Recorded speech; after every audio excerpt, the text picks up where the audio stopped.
नमस्कार दोस्तों, बिहार की 10 बड़ी खबरें फटाफट सुनो। 15 मिनट में आप कहां से देख रहा है यहां से कमेंट करो। बिहार सरकार ने सीमापार जिलों में तस्करी को रोकने के लिए रणनीतिक स्थानों पर चेक पोस्ट स्थापित करने का निर्णय लिया है, जबकि संवेदनशील इलाकों में पड़ोसी राज्य सीमा के निकट 176 मिनट चेक पोस्ट बनाए जाएंगे। इस कदम का मकसद शराब, मादक पदार्थों और हथियारों की तस्करी को घटाना है। बिहार पुलिस और पड़ोसी राज्यों की पुलिस बलों को समन्वय बढ़ाने का निर्देश दिया गया है। पटना में शीघ्र ही वाटर मेट्रो सेवा शुरू की जाएगी, जिसमें MV निषाद राज जैसे हाइब्रिड इलेक्ट्रिक कैटरमैरन जहाजों का इस्तेमाल होगा। समस्तीपुर रेल विभाग के लिए 3 रोड ओवर ब्रिज प्रॉब्स बनाने के लिए 315 करोड़ रुपए मंजूर किए गए हैं। ये ब्रिज रोजेरा घाट, पूर्णिया कोट और सलौना स्टेशन पर बनाए जाएंगे ताकि रेल क्रॉसिंग के कारण होने वाली जाम और दुर्घटनाएं कम हों। बिहार में जुवेनाइल जस्टिस एक्ट के अंतर्गत कई जिलों में ऑब्जर्वेशन होम्स और स्पेशल केयर होम्स नहीं हैं। इस पर पटना उच्च न्यायालय ने राज्य के मुख्य सचिव और सामाजिक कल्याण विभाग सचिव से जवाब मांगा है। करीब 17 जिले ऐसे बताए गए हैं जहां पूरी तरह काम करने वाले ऑब्जर्वेशन होम नहीं हैं।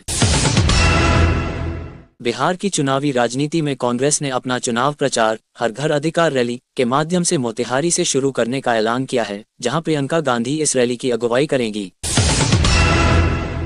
रैली का उद्देश्य महागठबंधन में सीटों के बंटवारे को लेकर राष्ट्रीय जनता दल RJD पर दबाव बनाना है। कांग्रेस इस बार 70 से अधिक सीटों की मांग कर रही है। भाजपा ने कहा कि तेजस्वी यादव की घृणापूर्ण भाषा ने उनके कार्यकर्ताओं को अपमानजनक आलोचनाएं करने के लिए उकसाया है। उन्होंने कहा कि इस समय उनका काम NDA को मजबूत करना है। ECI ने बिहार के 15 राजनीतिक दलों को अपनी सूची रजिस्टर से निकाल दिया क्योंकि वे पिछले 6 वर्षों से कोई चुनाव नहीं लड़े थे। भारत भर में कुल 474 गैर मान्यता प्राप्त राजनीतिक दलों RUPPS को सूची से हटाया गया है। ये कार्रवाई चुनाव प्रक्रिया में पारदर्शिता और नियमों की कठोरता सुनिश्चित करने हेतु की गई है। इसके अतिरिक्त 150 पूरी तरह अप्रारक्षित ट्रेनें भी तैनात होंगी ताकि अंतिम समय में आने वाले यात्रियों की यात्रा आसान हो सके। बिहार ने बताया है कि राज्य में रिवर्स माइग्रेशन लोगों का पलट कर आने लगना शुरू हो गया है क्योंकि रोजगार के अवसर बढ़े हैं और औद्योगिक माहौल सुधर रहा है। उद्योग मंत्री नीतीश मिश्रा ने कहा कि बिहार एक मैन्युफैक्चरिंग हब बनने की क्षमता रखता है। सरकार ने निवेशकों को समर्थन देने और नौकरियों के निर्माण को बढ़ाने पर जोर दिया है।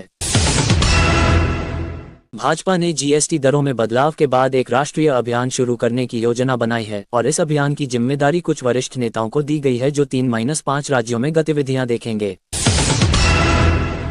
बिहार के मुख्यमंत्री नीतीश कुमार ने प्रधानमंत्री मोदी का आभार व्यक्त किया है, हालांकि संदर्भ स्पष्ट नहीं है कि किस विशेष बदलाव के लिए।